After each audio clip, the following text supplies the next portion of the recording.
화웨이에 대한 반도체 공급 중단 소식을 알려드렸는데요. 연이어 삼성디스플레이와 LG디스플레이가 화웨이의 프리미엄 스마트폰용 패널 공급을 중단하게 되었습니다.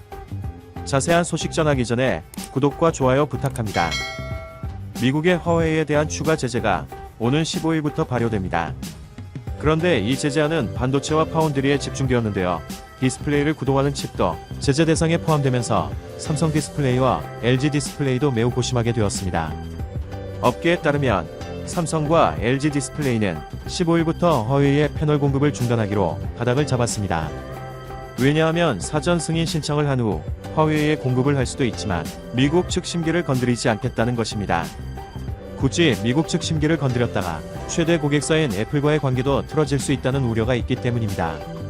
디스플레이 패널에 적용되는 드라이버 IC나 터치 IC, 그리고 전력 관리칩은 세계 최대 반도체 설계 회사인 ARM의 설계도에 따라 대부분 만들어집니다. 따라서 이번 제재안에 따라 위의 칩도 화웨이의 공급이 중단됩니다. 그러니 단순히 디스플레이 패널만 있다고 해서 스마트폰을 완성할 수는 없습니다. 화웨이는 삼성과 LG를 대신하기 위해 BOE, 비전옥스, TMR, 차이나스타 패널을 테스트 중입니다. 뿐만 아니라 각종 드라이버 IC 등의 칩을 개발하기 위해 신규 사업부도 만들고 자국의 파운드리 업체인 SMIC와 개발에 착수했지만 단시간 내 기술 부여는 어렵다는 분석입니다. 이렇게 되면 앞서 전했던 반도체 공급 중단과 디스플레이 패널 공급 중단에 따라 화웨이는 그야말로 스마트폰 생산의 치명적인 어려움에 봉착하게 되었습니다. 뿐만 아니라 BOE도 화웨이 물량이 차지하는 비중이 크기 때문에 미국의 제재에 따라 화웨이의 공급을 못하게 될 경우 BOE는 LG전자에 공급하는 연간 400만 대 정도의 물량만 남게 됩니다. 따라서 BOE도 상당한 고난에 빠질 것이라는 분위기입니다. 삼성디스플레이는 업계 최대 업체로서 큰 문제는 없고 LG디스플레이는 화웨이 물량을 빼더라도 2천만 대 정도는 출하할 수 있는 것으로 분석하고 있습니다. 향후 다시 화웨이에 납품할지 여부는 반도체 수급과 각국 정부, 고객사와의 관계를 종합적으로 고려해 결정할 문제로 15일 제재 효력 발생 이후 상황을 예의주시해 판단할 것으로 보입니다. 하지만 현재 미국 상무부의 화웨이 제재는 대선 이후에도 지속된다는 게 미국 정치권의 분위기이기 때문에 상당 기간 동안 디스플레이 패널 시장도 정치적인 영향이 클 것으로 전망됩니다. 이상으로 삼성디스플레이와 LG디스플레이가 화웨이의 디스플레이 패널을 공급 중단키로 했다는 소식을 전해드렸습니다. 시청해주셔서 1부터 현궁합, 일본 보복 예고. 강제동원 피해자 배상 판결을 이행하지 않는 일본 기업의 자산 매각 절차가 오는 4일부터 본격화되는 가운데 일본 정부는 보복에 나설 뜻을 분명히 했다. 일본의 보복이 현실화할 경우 한일 관계는 다시 역사 문제가 경제 보복으로 이어지며 파국으로 치닫을 가능성이 높다. 신일철 죽음의 자산 현금화가 이루어지면 일본 정부는 대항 조치를 취한다는 방침이라며 다양한 내용이 논의되고 있다고 2일 보도했다. 일본 정부 대변인인 수가 요시히데 일본 관방장관도 지난 1일 내나와 현금화와 관련해 모든 대응책을 검토하고 있다며 방향성은 확실히 나와 있다고 밝혔다. 일본에선 관세 인상과 송금 중단, 비자 발급 제한, 일본 내 한국 자산 압류, 주한 일본 대사 일시 소환 등이 보복 수단으로 거론되고 있다. 다만 일본 제철의 국내 자산이 실제 현금화되기까지는 매각 명령 심의, 주식 감정, 매각 등 상당한 시간이 걸릴 것으로 보여 일본의 보복 조처가 언제 취해질지 불투명하다.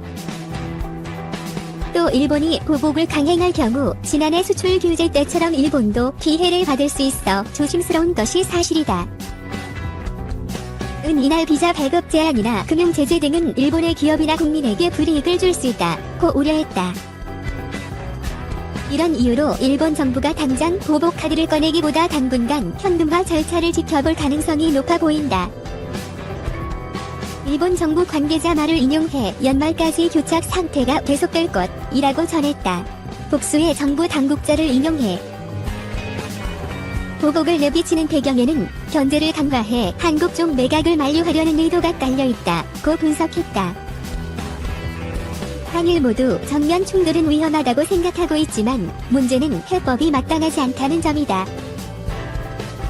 일본 정부는 강제동원 피해자 문제는 1965년 한일 청구권 협정으로 모두 해결됐다는 주장을 굽히지 않고 있다. 한국 정부는 대법원 판결을 존중하고 피해자 중심주의 관점에서 이 문제를 풀겠다는 원칙을 되풀이하고 있지만 구체적 해법 마련은 쉽지 않다. 외교부는 사법 판단을 존중하고 실질적인 피해자의 권리 실현이 되고 그 다음에 양국 관계가 다 종합적으로 고려되는 그런 합리적 해결 방안을 논의해 나가는 열린 입장으로 임하고 있다고 밝히고 있다. 강제징용 기업 한국 내 자산압류 대비 보복 조치 검토. 일제시대 강제징용 가해자인 일본 기업의 한국 내 자산을 압류하기 위한 우리 법원의 공시송달 발효 및 자산압류 확정을 앞두고 일본의 대응이 바빠지고 있습니다. 자산압류가 확정되더라도 한국 측이 이를 매각해 현금화하는 절차가 곧바로 이뤄지는 것은 아닙니다. 하지만 일본 기업 자산의 강제 매각에 한 걸음 더 근접하는 조치라는 점에서 일본 정부는 한국 내 움직임을 예민하게 주시하며 대응책을 검토하고 있습니다. 일본 현지 매체 보도에 따르면 일본 당국은 징용 기업의 자산 매각에 대비해 관세 인상, 송금 중단, 비자 발급 엄격화, 금융제재 등의 대응 방안을 검토하는 것으로 전해집니다. 한국산 제품에 추가 관세를 부과하거나 한국으로의 송금을 제한해 기업 활동에 타격을 주거나 비자 발급을 엄격화해 한국인의 대일 교류를 규제하겠다는 겁니다. 일본 일각에서는 일본 은행이 한국 기업에 자금을 빌려주거나 자금 조달 시 보증을 서주었던 경우가 있다며 이를 회수해 타격을 주는 금융제재 방안도 흘러나오고 있습니다. 본격적 대응에 앞서 주일 한국 대사 초치나 주간 일본 대사의 일시 귀국과 같은 상징적 조치로 압박을 가할 가능성도 점쳐집니다. 스가 요시히데 일본 관방장관은 최근 한 TV 프로그램에 출연해 정부는 모든 대응책을 검토하고 있다면서 방향성은 확실히 나와 있다고 말했습니다. 하지만 거론되는 대책 대부분이 일본 경제에도 악영향을 주는 방안이어서 일본도 감정적으로 대응하기보다는 신중하게 접근할 것으로 예상됩니다. 여기에 비자 발급 엄격화 등은 이미 코로나19 사태로 양국 교류가 축소되실 도성이 떨어진다는 점도 일본의 대응을 고민하게 하는 측면이라는 분석입니다. 최백은 한일 통화 스와프 할 필요 없어. 일본이 아쉬운 상황. 최백은 건국대 경제학과 교수는 3일 한일 통화 스와프를 할 필요가 없다며 일본이 더 아쉬운 상황이지 우리가 아쉬운 상황은 전혀 아니다 라고 밝혔다. 최 교수는 이날 TBS 라디오 김어준의 뉴스공장에 나와 정부의 통화 스와프 체결 전략에 대한 질문에 일본이라 걱정하라고 좀 전해달라며 이같이 말했다. 통화 스와프란 일정 기간 동안 서로 다른 통화를 교환한 뒤 만기에 되돌려주기로 약정하는 거래다. 미리 정해진 환율에 따라 해당 국가 화폐를 받아올 수 있는 일종의 마이너스 통장 개념으로 통화 스와프를 체결하면 위기 때 의화 확보가 그만큼 쉬워진다. 2001년 체결된 한일 통화 스와프는 한때 700억 달러까지 확대됐지만 소녀상 설치 등 두 나라 외교 갈등으로 2015년 종료됐고 올 봄만 해도 재개해야 한다는 목소리가 높았다. 최 교수는 한일 통화 스와프가 급하지 않은 이유로 일본 경제의 침체와 원화 대비 엔화 가치의 절상 비율이 낮은 점을 들었다.